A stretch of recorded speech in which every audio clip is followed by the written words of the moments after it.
ဗေဒင်သဘောအရစနေနဲ့ကြာသပတေးတို့ရဲ့ပေါင်းဖက်ခြင်းအကြောင်းပြောရမယ်ဆိုရင်တော့ဒီစုံတွဲလေးက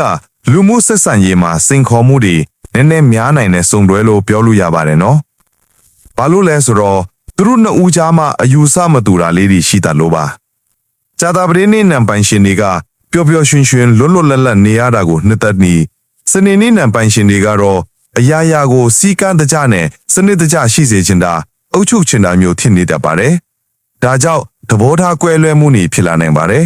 ။ပေါင်းတင်ဆက်ဆံရေးမှာကြာသပတေးနေ့နံပိုင်ရှင်တွေကတော့ရောက်တဲ့နေရာမှာအားလုံးနဲ့လိုလားလားပေါင်းတင်တကြပြီးနဲ့စနေနေ့နံပိုင်ရှင်တွေကတော့သူတို့ရင်းနှီးတဲ့သူနဲ့မှပေါင်းတင်ပြီးအေးအေးဆေးဆေးနေတတ်တဲ့အကျင့်ရှိလို့တခါတလေနားလည်မှုလွဲတာတဝန်တိုတာလေးတွေဖြစ်တတ်ပါတယ်။ပြီးတော့စိတ်ခံစားမှုဖော်ပြတဲ့ကြာသပတေးနေ့နံပိုင်ရှင်တွေက